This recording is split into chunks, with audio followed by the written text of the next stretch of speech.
I want you to picture something for a second. You are standing in the cool, quiet south cloister of Westminster Abbey. Right. And right there on the wall, there's this incredible memorial plaque. It's shaped like a stylized comet, carved out of this brilliant blue stone with striking gold accents tracing the tail. It's beautiful. Yeah, it really is. But right in the center of the comet's head, there's an engraving of a very modern machine. It's an illustration of the European spacecraft JADO. Which is the one that actually intercepted a comet back in 1986. Exactly. It's such a striking juxtaposition, you know? You have this ancient celestial body and a 20th century space probe just immortalized together in a medieval abbey. And the inscription tells us that the next time this specific comet swings by our inner solar system, it'll be mid-2061. Right around the corner, relatively speaking. Right. But our mission today isn't strictly about astronomy. We are jumping into a fascinating deep dive on a document titled Edmond Halley, The Godfather of Data Science by Professor Tapan Sinha. It's a great piece. It really is. Yeah. And we're going to prove that the man whose name is on that comet was absolutely not a one-hit wonder. So, okay, let's unpack this. Let's do it. Because by the time that comet shows up in the sky in 2061, you are going to know that the man behind it was actually the granddaddy of modern data analytics. Yeah, and for those who could see my screen, I've got this shifting collage up for this deep dive. It's blending these 17th century hand-drawn star charts with like modern cascading binary code. Oh, that's cool. Because that's really the bridge Halley built. In the source material, there's this quote from the late Carl Sagan. Oh, I love Sagan. What does he say? He points out that we tend to treat Halley like an athlete who just had, one lucky season. The comet is basically just a 75-year mnemonic device that chides us to remember him. That's a good way to put it. Yeah. We look at history expecting to find a journeyman who laid a single brick in the wall of science. But Sagan says instead, we find a master builder. A master builder. Because to actually predict a comet's return, he didn't just stand on a hill staring through a telescope. Definitely not. He had to scrub massive amounts of historical data. Right. Halley recognized that to find a pattern, he needed a vast data set. So he scoured through 2,500 years of carefully documented Chinese astronomical observations. 2,500 years. Yeah, the Chinese astronomers were meticulous. They recorded every single comet they saw.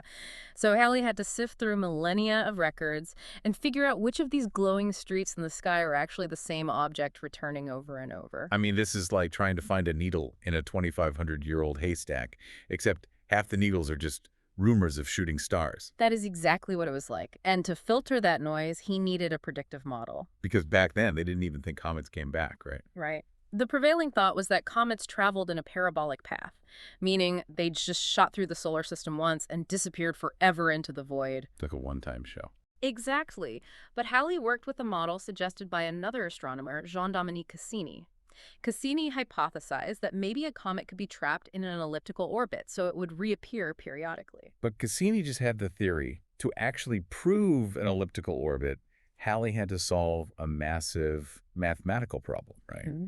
He couldn't just assume the comet traveled in a perfect smooth oval. No, he had to account for gravitational perturbation. And this is where Halley's genius as a data scientist truly shines. Yeah, this part blew my mind. Right. As this comet flies through the solar system, it doesn't just feel the pull of the sun, it passes by Jupiter and Saturn. Which are huge. Massive gas giants with immense gravitational fields. So Halley had to manually calculate how the gravity of Jupiter and Saturn would slightly drag and alter the comet's speed and trajectory on every single pass. Wait, he had to do orbital mechanics for a highly eccentric comet, adjusting for the shifting positions of other planets over centuries. Yep.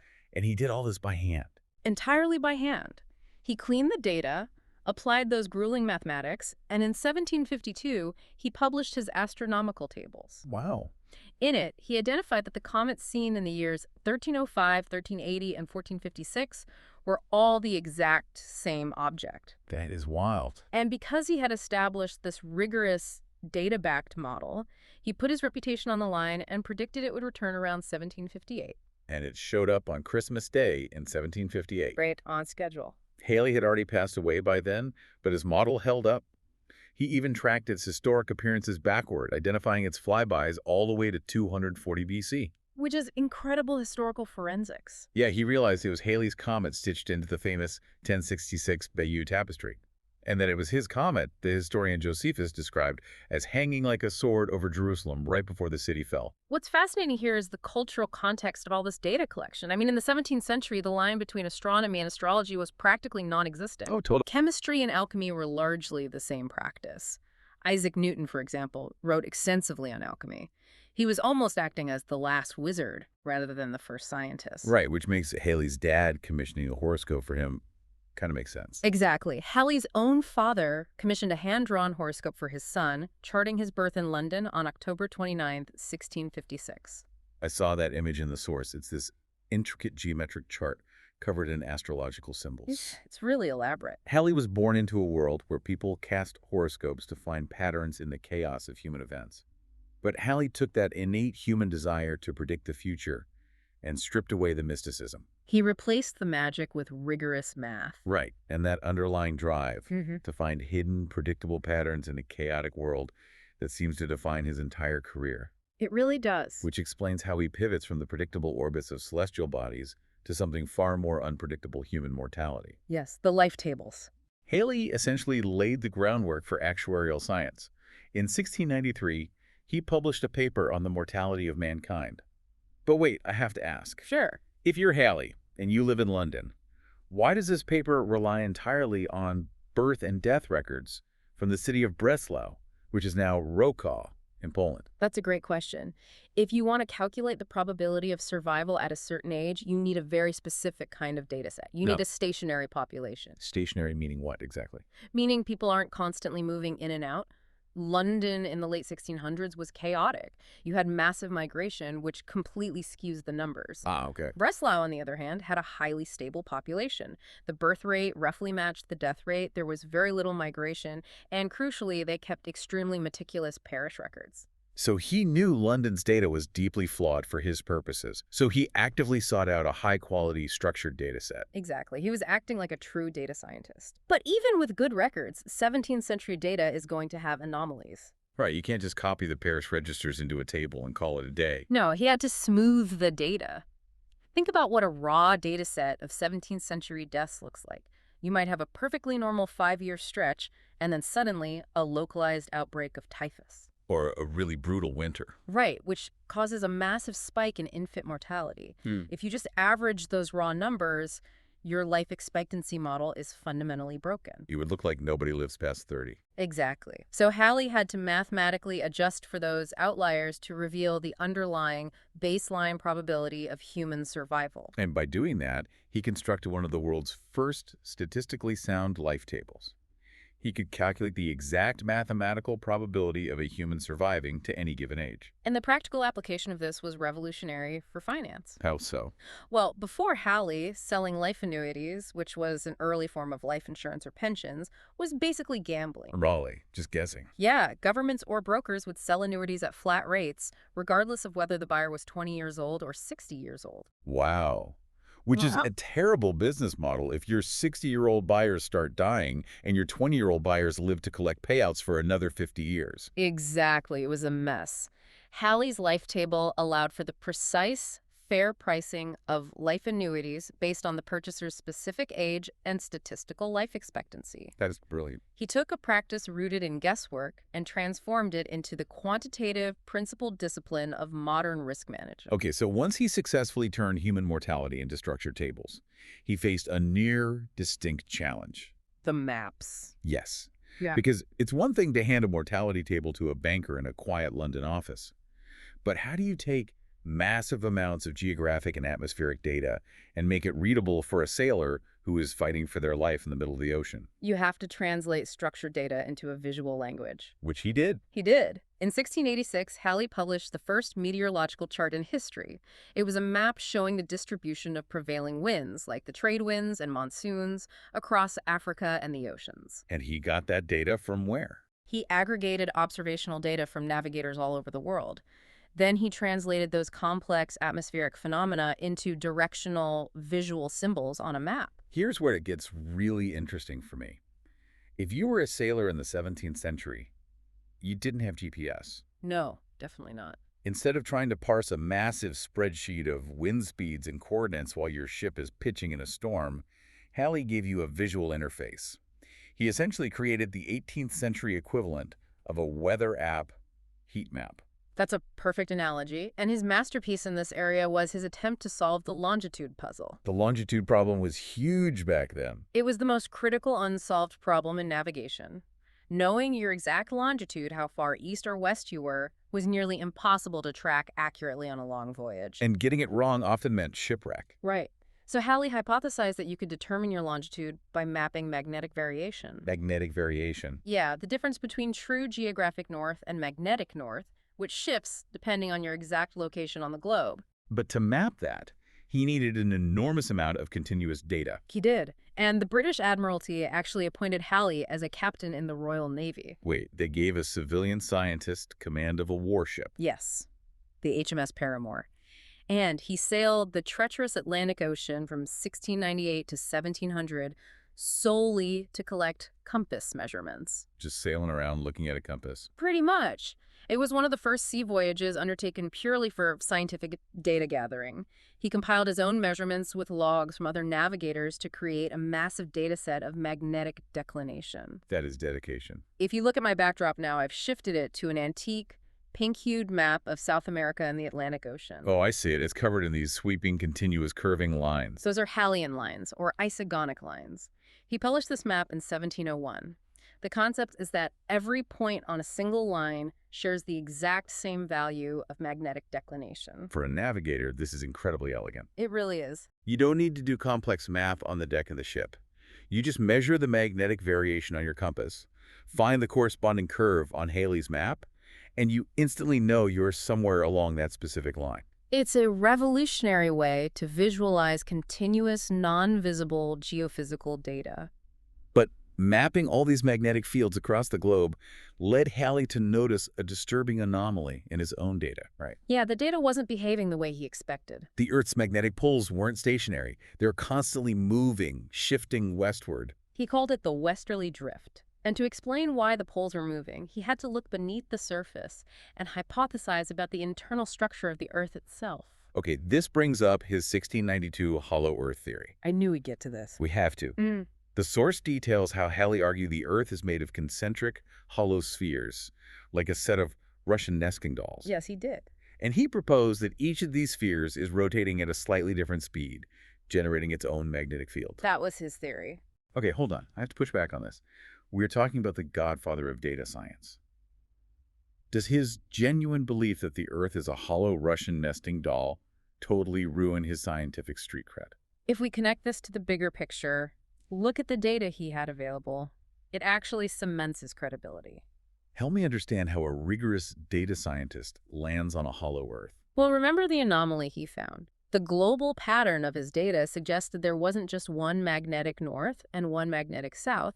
The math pointed to 4 distinct magnetic poles. 4 poles? Yes, and those poles were drifting independently of each other. At the time, nobody knew about the Earth's molten iron core. Oh, right. So if you have 4 poles moving at different speeds and you don't know about fluid dynamics in the Earth's core, a logical physical model to explain that data would be concentric solid spheres slipping past each other. Wow. Okay, that actually makes sense. Precisely. The conclusion was wrong, but the process was a masterclass in modern geophysics. Because he followed the data.